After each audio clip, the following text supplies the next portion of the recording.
Hello, this is Muho again from Osaka. One last time I want to return to a question about pitfalls on the way of Zen. I've been talking about spiritual bypasses and 10 of them. I don't repeat them now, but last week and the week before I went through 10 spiritual bypasses that are listed by Jeff Brown. He seems to be quite aware of the trap of trying to tell yourself I'm not the actor on the screen there. I'm not that tragic hero, but I'm a neutral observer. And at the end of the day, I'm one with the universe. Everything happens for a reason. So think positive, forgive, forget, be one. He seems to realize quite clearly that can be a trap. But then on the other hand, the opposite, as I said over and over again the last couple of times, is also a trap. Always clinging to that identity that you made for yourself, and being a victim becomes an essential core part of that identity. And if people took away that victimhood, you wouldn't even know what to do anymore. But if I'm not a victim, who am I in the first place? I would be nobody. If I can't be a victim, I'd rather be no one at all. And at that point, well, Zen would say, well, maybe that's not so bad after all. I mean, don't try to escape into that being nobodiness, but also don't cling to being the victim in the story forever. And I will attach another link to another article from a homepage website called verywellmind.com, an article that came up right at the top when I googled for spiritual bypassing. In that article, the author writes, recognizing spiritual bypassing. If you say these things, you might be engaging in spiritual bypassing.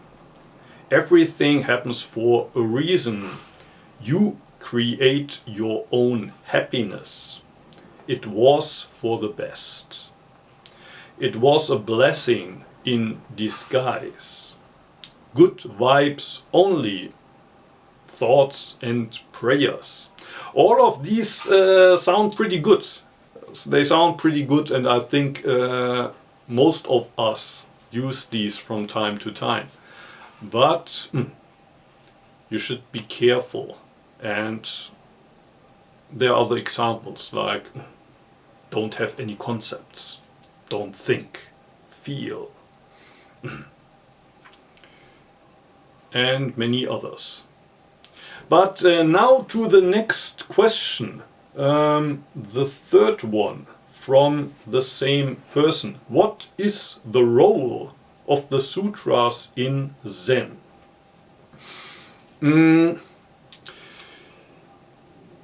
There's a famous saying credited to Bodhidharma, the guy who brought Zen from India to China. He is credited with saying, no reliance on the scriptures. All of the other Buddhists, when they came from India to China, usually they brought scriptures with them. At the time of Bodhidharma, also a lot of monks, the Buddhist monks, occupied themselves with translating those Indian scriptures into Chinese and then studying them. Because, well, they supposed that the truth must be written somewhere in those scriptures. And Bodhidharma is credited with, well, you won't find the truth in the scriptures. The Dharma is transmitted by directly pointing to the mind. The mind that is doing the search, the mind that is asking for Buddha. What is Buddha? What is Dharma? Who am I? Exactly that mind is Buddha, is the answer. That's what Bodhidharma said.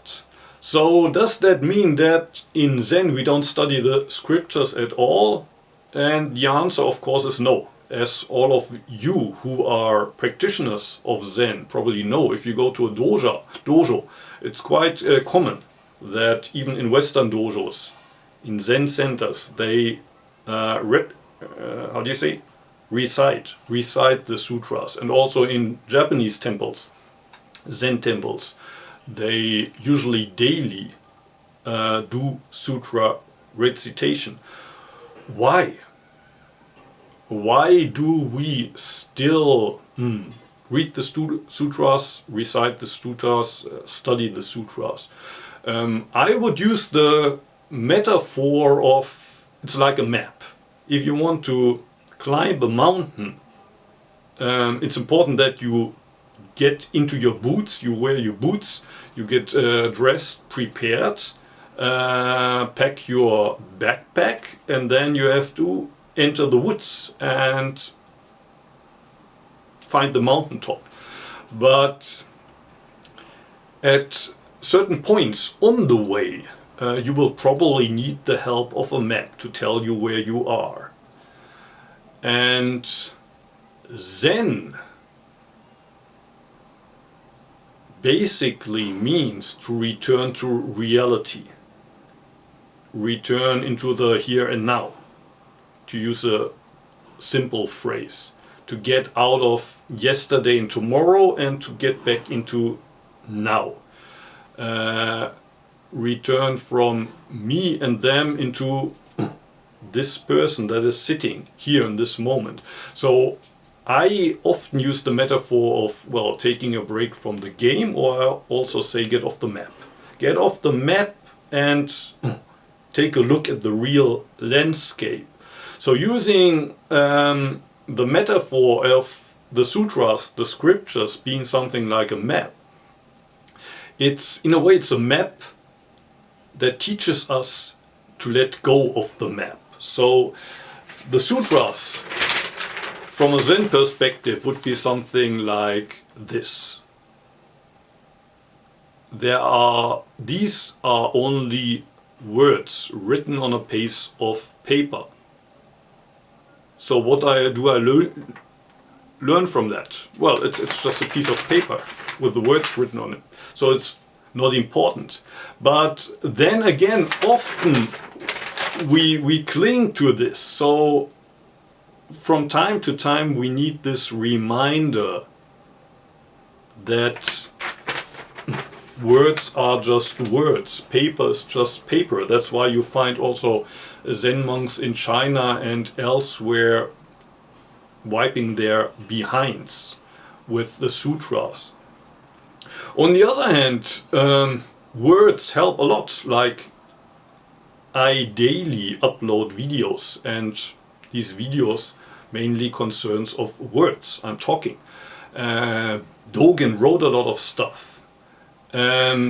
So a good part of that stuff is not only about telling us words are not important, but they actually help us to communicate certain things. For example, such simple things like how to sit, or Zazen is good for nothing, is also,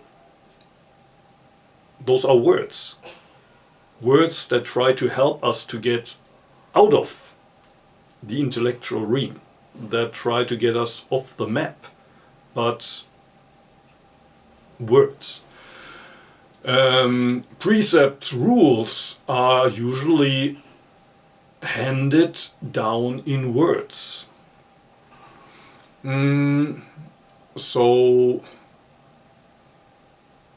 sutras are nothing but words are also important, quite important.